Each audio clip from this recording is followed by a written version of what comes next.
We are recording right now. Today, I have the honor to have as a guest speaker for my classes Kalea Mcneill. She is an actress, a writer, and she has been in Crazy Ex-Girlfriend, Criminal Minds. She has been in the Prank panel, and she also is the star and the writer of her own comedy special that aired on Amazon. Yeah. Smam, am I saying it right? Yeah. All right. Please, let's get started. You're talking to Norwegian people right now. Hello. Hello, hello. My name is Kalea. Nice to, I guess, virtually meet you all. I'm happy to be here and answer your questions. So let's talk about you and how you became a stand-up comedian. Yeah, I went to college I studied at Clark Atlanta University in Atlanta, Georgia, here in the States. And I was studying, I went for a degree, a bachelor's degree in theater arts. While I was at school, I did a lot of hosting. So we had, my school was an HBCU, which is a historically Black college or university. And going to an HBCU, there's a lot of culture within the school. So we had a lot of cultural events, ceremonies, things of that nature, and I would host them, be on stage, kind of being the MC, mistress of ceremonies, making sure that the show runs along smoothly, throwing in my little tidbits here and there, not realizing the whole time that I'm doing this, I'm kind of honing, sharpening this tool that I have that I now use every day, for stand up. So I used to do a lot of hosting. A year after college, I started working for Royal Caribbean Cruise Lines as a host and a DJ on the cruise ship. While I was on the cruise ship, I was on the cruise ship for about 9 months at a time. While I was there, I would see a lot of entertainment come in and out, singers, dancers, comedians. And people would always ask me, because of my personality, have you tried stand up? Have you tried stand up? And I mean, I always wanted to be a comedic actor. Stand-up comedy was just never anything that I pursued. It wasn't anything that I sought after or anything like that. So, my answer was always no. However, when I returned back to the States from doing the cruises, I was like, well, let me give this a try. And I did an amateur night, at this club in Atlanta, Georgia called, The Vortex, the Laughing Skull. And I did their little amateur night. I had a good time and I thought it was all out of my system. A year later, I moved to Los Angeles, California.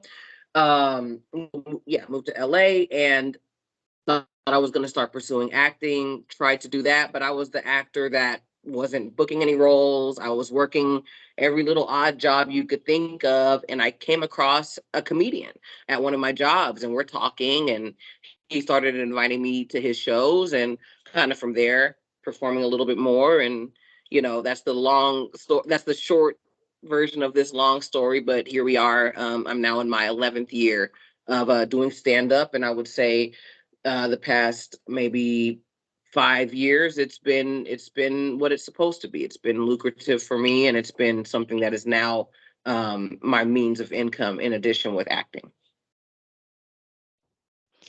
Now, I want you to talk about where you grew up and where you're from. I grew up in a city called Fairfield, California.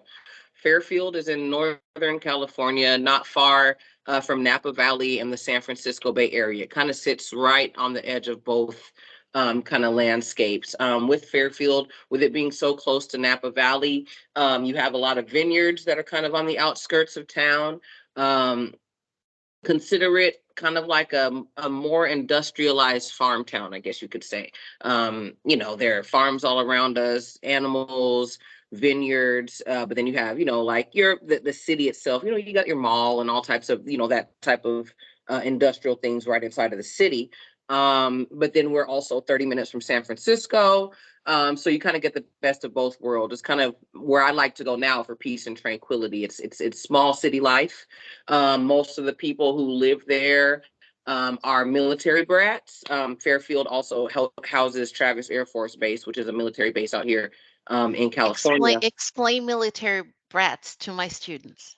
Sure. So a military brat is basically the family of someone who lives in the military. And it's not a derogatory term. It's just a term that, if you're like, for instance, if someone were to ask you, oh, where did you grow up? And you're like, oh, I lived all over. They're probably going to ask you, oh, are you a military brat? And that's not, again, not derogatory. There's because a military kid will, they'll often move a lot because their parents, wherever they're stationed or this or that. So it wasn't uncommon growing up in Fairfield to grow up with kids whose family were in the military. If they were in the military, I myself, I was in the Junior Reserved Officer Training Corps for Air Force training when I was in high school. My dad was in the Air Force. That's how he got to Fairfield before me and my sister were born. So yeah, that's military brat. It's not a derogatory term. It's just a kid who moves around with their parents who live in the military. It's funny that you're telling me where you lived, and I actually lived in Sacramento, which is not Oh, that far. no, not at all. Sacramento But is it was 30 minutes. Not but not you far. were but you were probably a small child at that time because I lived there when I was a teenager. I'm 51 years old now. So I'm Okay. Yeah. So the next thing that I want you to talk about, growing up, were you always somebody that people said, okay, so she's funny. She has this thing that when she tells a story, everyone wants to sit around her and listen to her. Absolutely. Not to the pleasure of my parents, because you never want to be the parent of the funny kid in class, because that's usually the kid that's getting in trouble. They're talking too much. Um, I definitely in middle school, which is for us, that was seventh and eighth grade. So in middle school, I was deemed the class clown. I got class clown award in high school, funniest student, this and that. So being funny has kind of always just been my personality. I've always been silly and whatnot. That's just kind of always been my thing. So at this moment, there is a strike going on, the SAG-AFTRA strike. I've been talking about this with my students, but a lot of kids, and I think people in general will think, oh, why are they on a strike? I mean, Leonardo DiCaprio makes millions. Why are they? So can you talk about the strike and who it's impacting and how AI has something to do with it, artificial intelligence? Absolutely. So there are a few different aspects of this strike. Now, of course, you look at your Leonardo DiCaprios, your Viola Davises. Yes, they are Hollywood superstars, but you have to first understand SAG-AFTRA is the world's largest labor union. With being in the world's largest labor union, you can name maybe 10 superstar actors, maybe 15. I highly doubt it. You can probably name about 10, most of us superstar actors, which means the majority of the union are people like me, working actors, everyday people. Yeah, you might be on a TV show and this or that, but we also have to live. We have to pay bills, and what people don't understand is all contracts have an end date. So our contract was up for renewal with the streaming services at the top of the year. You also have to understand what we know as watching television now on Amazon, on Netflix, on Hulu, on Apple TV, whatever you have. That was not the case even 5, 6 years ago. When I stepped on my first television set in 2017, that show was not streaming on Netflix. It wasn't streaming on Hulu. You watched it on TV, and then you could go on the website of whatever the TV channel was, and you could watch it there. That was it. So as far as that's concerned, we would get our residuals for TV streams, we would get our residuals for website streams, and we would get our residuals when people would buy the product. So like how people would buy DVDs and things like that. You have to understand technology has moved very rapidly in the past 6 or 7 years. So now we're running into an issue where, because every single television show that I've been on is on every streaming platform, and it can be watched at any time, and it is being watched. But now I'm not being compensated for that because that technology did not exist at the time. This is no different than when SAG-AFTRA first formed. They had to fight for people who were talking on screen to get the money that they owed, that they deserved, because we went from, like, you got to understand, entertainment went from people sitting by the radio to then being on silent film. So there had to be a shift of, well, now we have to pay them more because we're not just listening to them. We can see them now. Okay. So we gave them some more money for silent film. Well, now we have talkies. So now they need to get paid more because not only can we see them, they're actually speaking. So now we're paying them more for that. So as technology shifts, it's only fair that we are compensated for that as well. As for instance, one of the shows out, SWAT and Crazy Ex-Girlfriend, are shows that are constantly on television. They're constantly being streamed. They're constantly popping up on the top 10 on Netflix, on the top 10 on Hulu, on the top 10 on Apple TV. But when I get a residual from that, I'm still only getting residuals from TV streams and DVD sales. Well, first of all, nobody's buying DVDs. So I'll get a residual check that'll be like maybe $100, and $2 of that are DVD sales, and then you have TV sales, but it doesn't account for everything else. And what's bothering that is there are people who are actually getting paid for that. That would be the head of Amazon. That would be the head of Netflix. That would be the head of Disney Plus, Hulu, and all of that. And what we're actually asking for and proposing is less than 0.3% of those profits. And the profits that we're asking for still don't come out of the pockets of these executive officers. So it really shouldn't be a problem. Nobody's asking for anything that we don't deserve.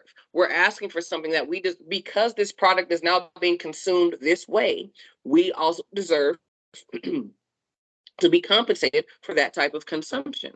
The consumption has changed. How would you feel if they took your image and used it as an AI performance?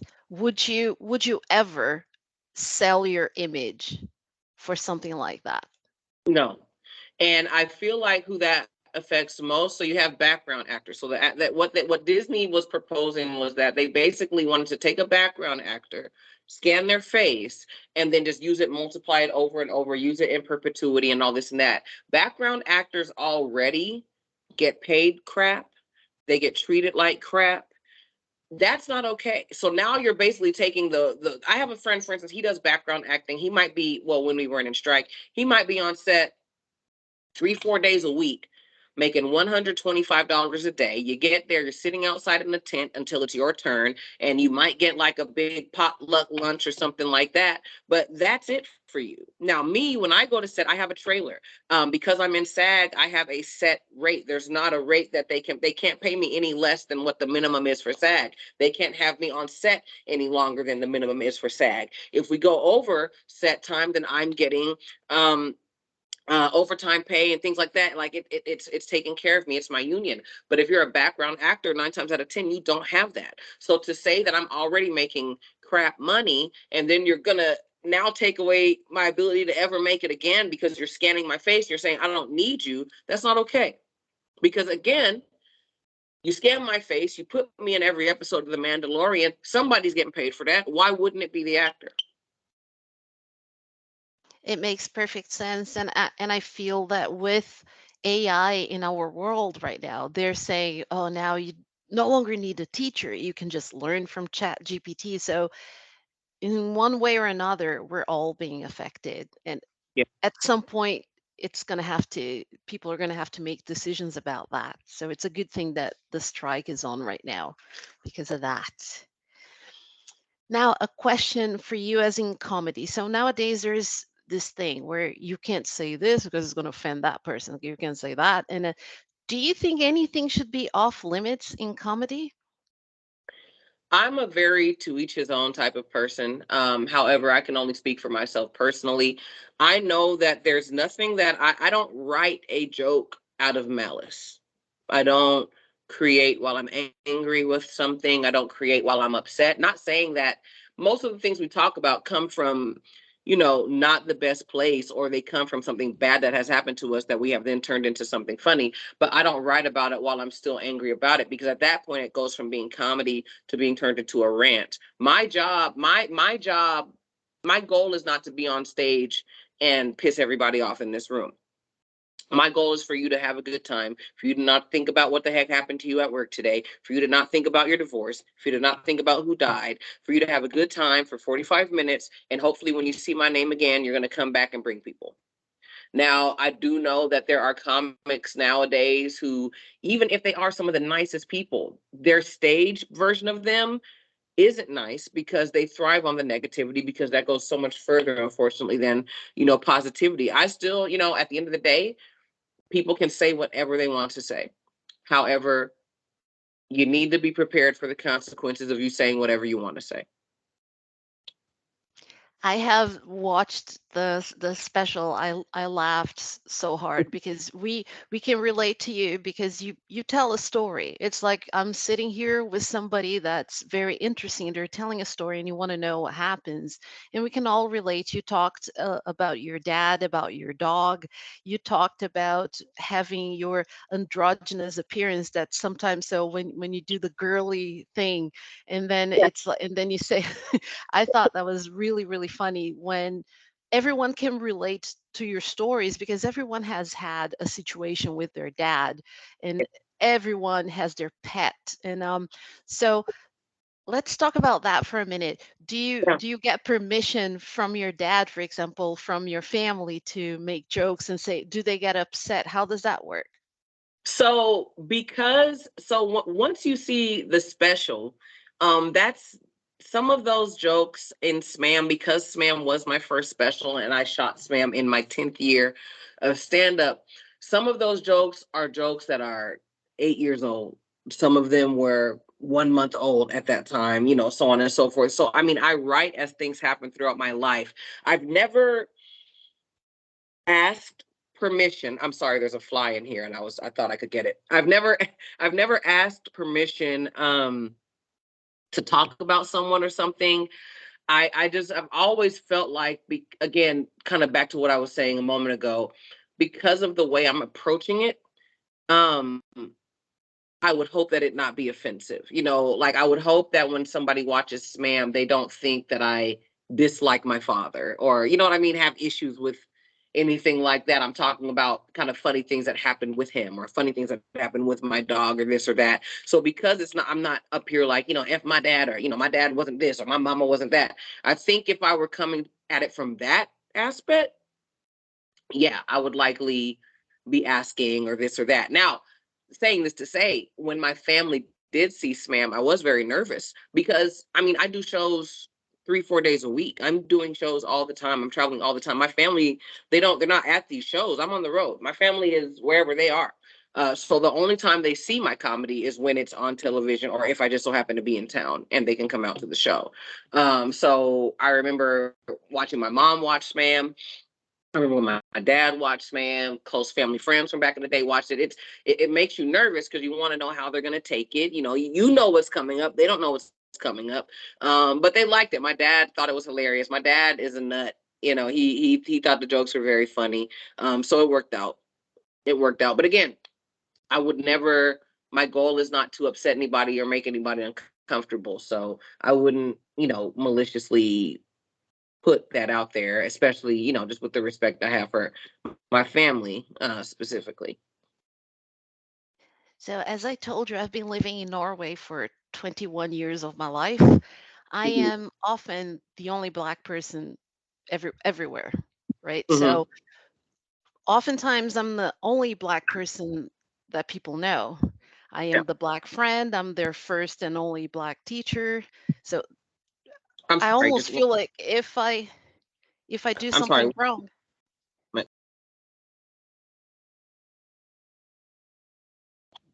I'm sorry. That was Rolo making his debut. Go ahead. Only Black person in the room. so I feel sometimes that I have a responsibility. If I do something right, wow, but if I do something wrong, then I am the representative of that entire race to a whole group of people. Do you feel that there is that burden on every Black person when they're succeeding at something, that they are the only Black person or the first Black person, or do you feel the pressure to represent?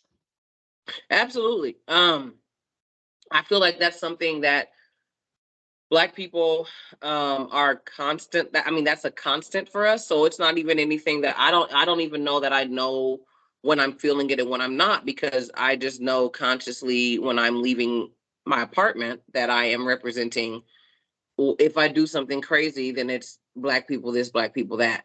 I think the first time that I was really conscious about it, I mean, I've known obviously, but um, when I was working for Royal Caribbean, when I was working on the cruise ship, it then hit me, that I was with people who truly, because when you, I don't know if you've ever been on a cruise, but most of your staff on a cruise ship are not American. They're from everywhere else.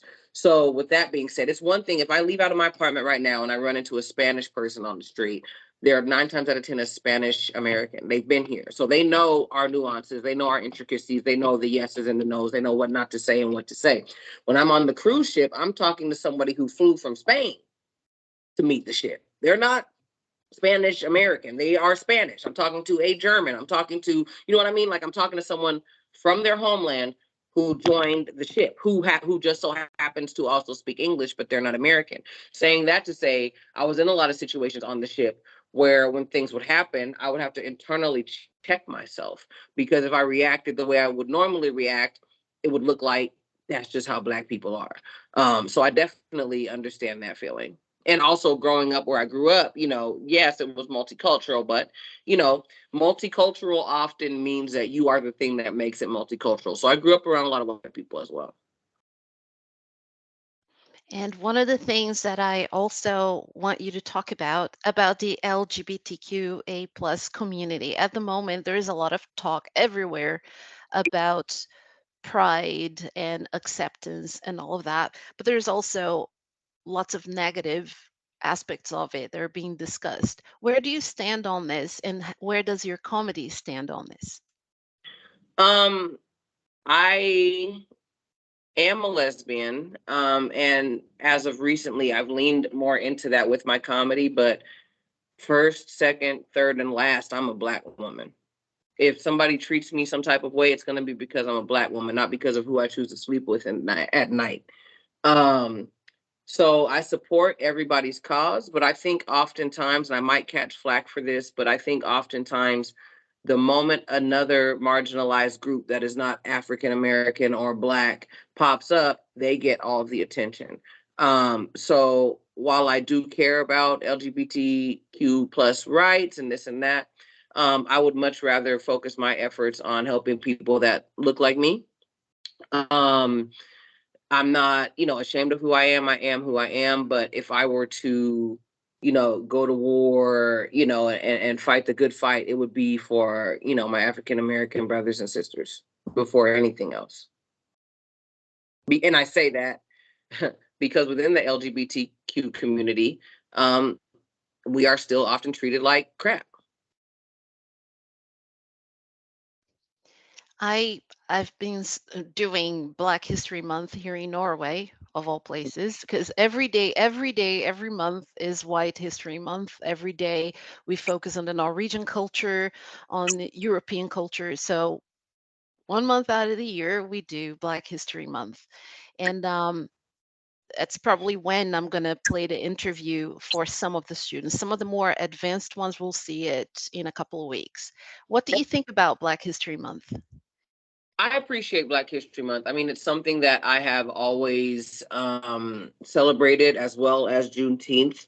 Um, but, my only hope for Black History Month, and I guess the way I choose to celebrate Black History Month now versus than when I was a child, is I choose to seek out information that I did not already know. I know about Martin Luther King. I know about Malcolm X. I know about Marcus Garvey. I know about these people.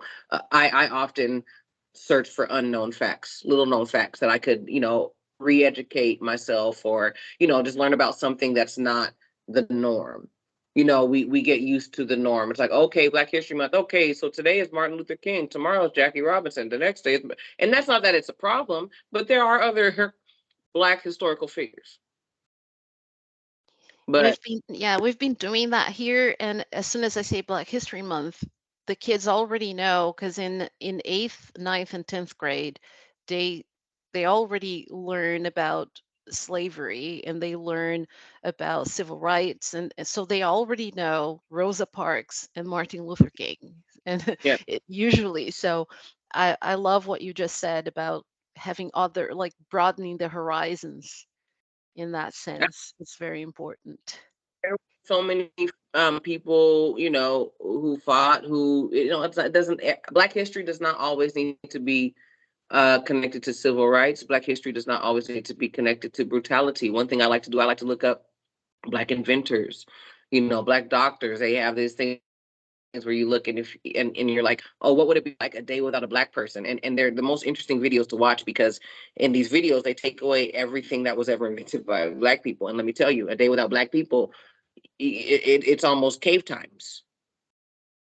No gas mask, no stoplights, no filament in the light bulb. Yeah, Thomas Edison invented the light bulb, but the filament, the thing that actually turned it on, was invented by a Black man. You know what I mean? So all these little intricacies that go untold, because they're not the popular, flashy stories of Black History Month. So I've been I've experienced a lot of different kids bringing up names that I didn't know from before, because I encourage them to find different facts. And I think that you Mhm. should be about celebrating and not just dwelling just in the negativity and the brutality, exactly what you said. Yeah, So we're closing in now in 26 minutes. I want to say thank you so very much for this. It's been super educational, and I feel really honored to have had this opportunity. Thank you so very much. oh, thank you. And I'm hoping that heck, the world is back open now. I would love to come out there. I'm passport ready at all times. So I'd love to meet you guys, and you guys please reach out, follow me on social media if you want to do like a live talk back, whatever. That would be a lot of fun. I'm down for whatever. That is wonderful to hear. I'm going to have links to the different social medias that you have, and they're definitely going to watch the special. So it's going to be super interesting to see. And I'll give you feedback on how the interview was received. And now in perpetuity, as long as I'm teaching, you will be a part of this system in teaching them about American studies from a true American person. So Thank this is you. fantastic. We're not Okay. done, of